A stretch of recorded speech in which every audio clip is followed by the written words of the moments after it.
everybody. Oh my gosh, what a fantastic day, because in our goal to introduce more people to our team, we have the amazing Amy Hess with us today. And Amy, I'm so excited to have you with us because we want our team or we want our followers to understand who our team is and why we are so special, because we are only special because we have such a fantastic team, and you're one of our team leads, and I'm so excited to talk to you today and learn a little bit more. So hi, Amy. Hello, how are you both? Fantastic. Doing good? Krista, how are you? Hello. All is well. It's a beautiful day.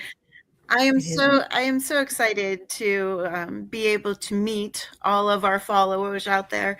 I just hope that they're able to enjoy this little get together as well. I'm sure they will, because you're wonderful. So Amy, tell us a little bit about you. So how did you start this shooting sports journey? Like, what made you decide, hey, I'm just going to give shooting sports a whirl? So my background story started out a little, I would say, sketchy. I went on a second date with this gentleman, and I really didn't know him all that well, but I gave him the free reins to decide where we were going to go on our second date. And it was really kind of, like I said, sketchy. So we go out to this area that it's called Mingo Creek or Mingo Park, towards this park, and I'm thinking, oh, we're gonna go maybe on a little walk through the woods, maybe a little picnic. And as we're heading that way, he drives right past the entrance. So he goes past this entrance, he goes up to this top of the hill, makes a left, makes a right, and now I'm totally lost. I had no idea where we were, and now I'm starting to get a little concerned. So he goes down this dirt road. He pulls over into this dirt parking lot. Nobody is around. He starts rummaging through this bag, and he pulls out a firearm. So now I'm shaking in my boots. I'm thinking, what was I thinking? You know, and this is way before the time where they had cell phones, where they could track anybody or anything like that. So I'm thoroughly concerned. And I said to him, I said, what are you doing? And he looks at me very calm, and he says, I'm going to teach you to shoot. And I'm like, shoot what? Because I'm thinking me. And he didn't, apparently, right? But he actually did. It was an outdoor range, and he took me and he showed me how to shoot and everything like that. And to be honest, since then I've married the man. So he has taken climactic story build there, Amy. Yes. I was like, oh my goodness. I was right? Like, yikes, right? Wow. So there's a lot to package in that. Yes, right? Safety, I mean, I was 20 years old, and I was very naive. But thankfully, you know, since then, he has taught me basically everything that I knew about shooting. At first, you know, I was just like any other girl where, you know, he handed me the firearm. I pulled the trigger. If something happened, I would hand it right back to him. I had no idea what was happening. But along the road, he has taken me and shown me, you know, when anything would happen, like say a stovepipe or any incidental thing that would happen with the firearm. He's the one that basically taught me everything there was about safety and firearms. So that's how it all started for me. Now you're married, and you're a little older than 20, so you've been married for a long time, I think. So that's awesome. It's a good story. Yeah, a little older. But then you went on to become an instructor. So like, what was the catalyst for that? From recreational shooting and learning yourself, what did you do to become an instructor? So I was on actually Facebook, and I saw that there was a woman that was running this club, and it was called A Girl and a Gun. And I had never had at that point any formal training. It was just through Paul. And I had reached out to her and I said, listen, I said, I have not had any formal training, but I think it would be fun to come and join this group of women who shoot, because I had never had any other female shooters in my life. Mm-hmm. And she was like, well, that's fine. You're more than welcome to come. If you are not safe, then I'll just kick you out. And I was like, okay. So off I went, and she was like, oh, you know what you're doing. You're very safe. Do you want to come back next time? And I was like, oh yeah, I would love to. Well, that next time she actually asked me if I would start helping her with her ladies only classes. Oh. And she said to me, she goes, you know, you really know a lot. You need to get your instructors, you know, accreditation. Yeah. And I just kind of looked at her like, what? Because to me, it wasn't like a woman thing at that point in time. And she's like, oh yeah, I think you would be great. I could use your help. You know, so she was the one that encouraged me to get my instructor's accreditation.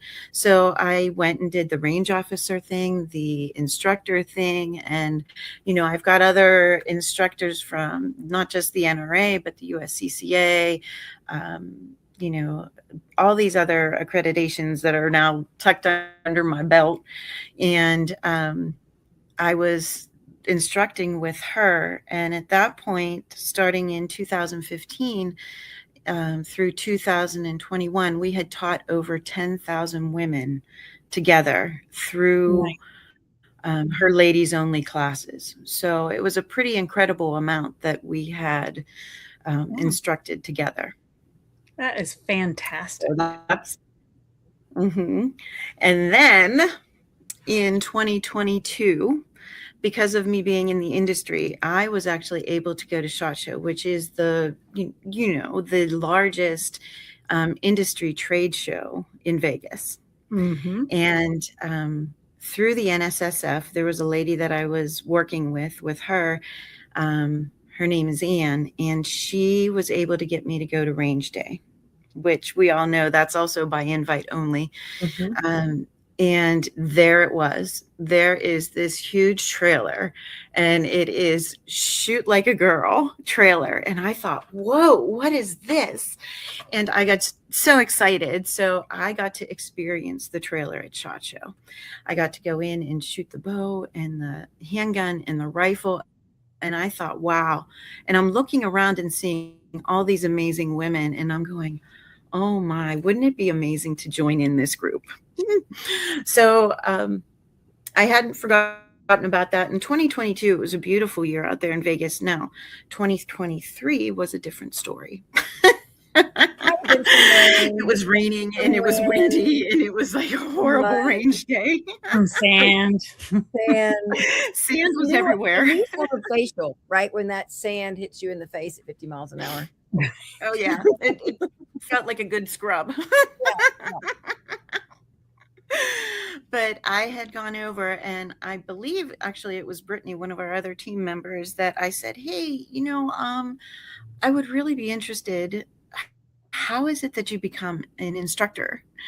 And she's like, hold on, let me get Krista.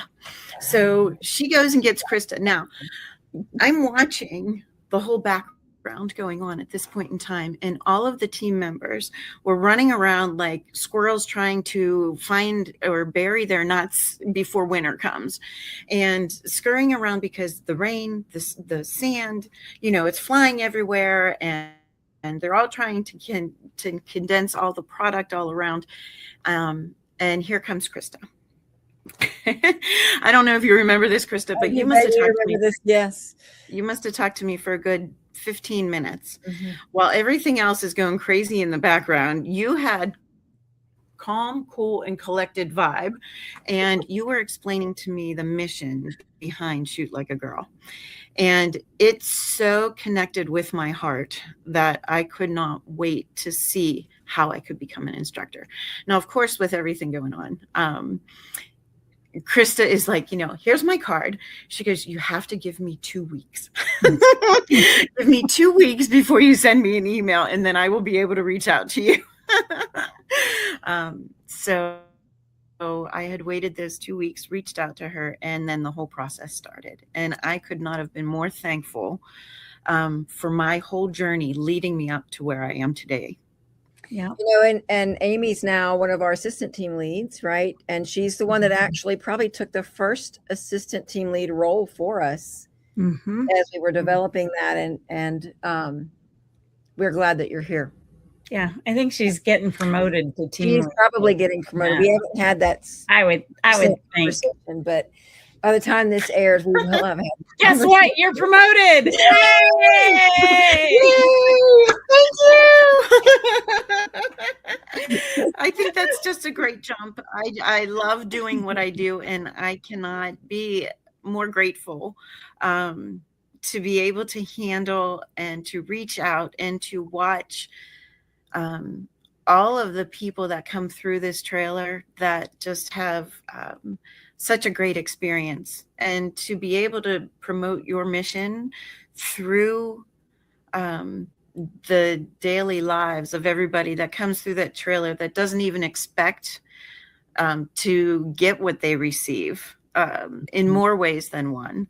Not just learning the basics of shooting, because it's an introduction now. But when they come out, the overall confidence that they have on their face is something that swells my heart. Let's put it that way. And to be able to do it through Shoot Like a Girl is just something I'm very grateful for. Well, we are grateful to have you. That kind of answered our question, but I'm going to ask it again just in case you have a specific thing. So one of the things we like to know from our team is there a moment or something that you get? And I know, heart swells. I think that's fantastic. That's a great way to put it. But is there a moment in time that you remember at the trailer that was just stand out or special to you, or what? Yes. There was a woman that had come through the trailer, and she did archery, and she came over to me for the handgun.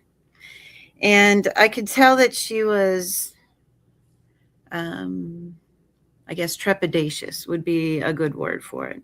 Okay. And I took her through the steps, and she had was able to get the gun on target, and she was doing it a little bit slower. So I kind of knew that there was something going on, but I wasn't quite sure because she hadn't mentioned anything. So I got that feeling, and I had treated her a little bit more with kid glove care. And she takes the first shot. She slowly sets the gun down, and she starts to cry. So I give her a hug, and I said, "Do you want to try again?" And she said, "No." She said, "Let me tell you, it has been years since I have shot." She said, "When I was little, my dad had me shooting a little .22, and," she goes, "I must have been 10 years old.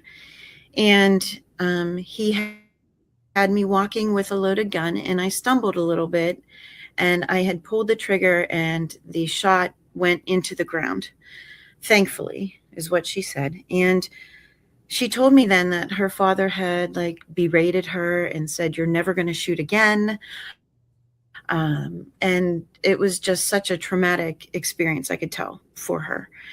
And she had then mentioned that her father had passed away just a couple months ago.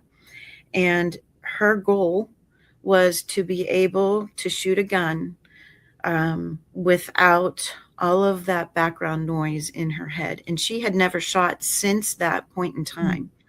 And she was afraid because she thought that she would never be safe enough to be able to try to even shoot again.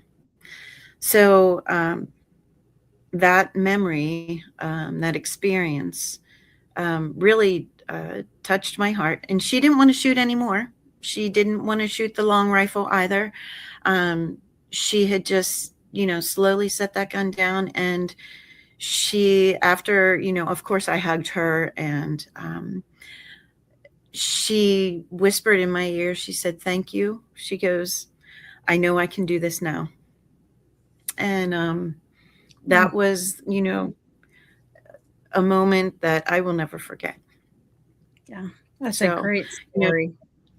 To be able to help her overcome that experience that she had, the memory of her father, the noise that she had in the back of her head, was so rewarding to me that it's moments like those that just make me love more what I do with Shoot Like a Girl.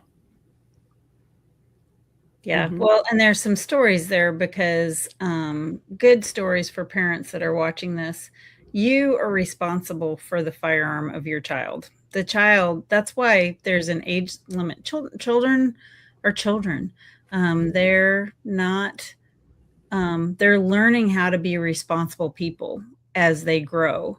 And the adult has to take that responsibility for that child, and carrying a loaded firearm, walking through the woods is never a wise choice. Right. And so, good story with lots of great morals. Like, there's a few morals in there. Absolutely. Safety being priority. Yeah, I love that. I'm sure, Krista, did you have something you want to add on that? No, I'm just, I'm thinking about, as we've been talking to our team, and all of the stories that we don't forget them, but they get tucked away behind the business, behind a spreadsheet and a schedule and an airline that's not flying when we want it to, and all the things. When in reality, this is the why. Yeah. Yes. 100%. It absolutely is the why. Yeah. Oh, all right. So what do you do? Like, I'm gonna got the whole Miss Congeniality thing going on again. So, Amy, tell us this. What do you do in your spare time that's not related to shooting sports? What do you like to do? There is multiple things. My dad is 90, so I still, he's one of my priorities, and I just enjoy getting him out and, just driving around or going to lunch or dinner with him if possible. My husband and I, we like to pheasant hunt. We have 2 labs. One she just turned 11. Her name is Daisy. She's our blonde. And then we have a redhead who is Jessie, and she just turned 7. So they both are flushers and are retrievers when we're hunting. And it's just a joy to go out and hunt. We have a 2012 Jeep Wrangler that we have built 1 year at a time, slow and steady, but we love to go off-roading, enjoy the nature. The dogs, as soon as we open the door to the Wrangler, they're jumping in and they're going for a ride with us. So we totally enjoy the outdoors. It gives us our peace of mind back after every day of the rigmarole that happens. And we do have a son. He's 27. And he still lives at home, but it's okay, because, in today's housing market, it's so hard to find a house that, and he is looking, but it's so hard to find one that is comparable for the money that he's willing to spend. So, we don't mind. It's okay that we have a 27-year-old roommate. How funny. Well, I tell you what, I really appreciate this time. There's so much more. Like, I feel like I could talk to you for hours. But I have to say, we are just so fortunate to have you on the team. You talk about how lucky and thankful you are. We are so thankful to have you on the team. It is this team of such amazing women that make a difference in people's lives every time we go out. And we can't do it without you, and we do it because of you. So I love your stories. I really want to talk more because I got lots of questions, but I'm going to turn it over to Chris to see if she has anything. No, I'm just glad that you're a part of the team and that our cross passed, and that was 23. So we had both trucks there, right? Well, yes, 2023 was the initiation of the Safe Living truck as well. That was the very brand new, beautiful, pristine truck that turned into a mud wrestling pit on the inside. That was not fun. I know. And it was stories of being on the range. You can't, I mean, it's part of the process, right? You expect it, that it's going to be chaos. And that year it was chaos. And we all survived. We survived. And we'll continue to survive. Absolutely. Well, everyone, please follow us. If you have any questions for Amy, ask them in the comments. She will respond. And we just look forward. We hope we see you down the road. And thanks for following us. We really value the relationship we have with our guests, previous and future. And we hope that we see you down the road. Thanks, everybody. Bye. Thanks, everybody. Oh, and congrats, Amy, team lead. Yeah. Oh, thank you. Say congrats to Amy in the comments. Yes.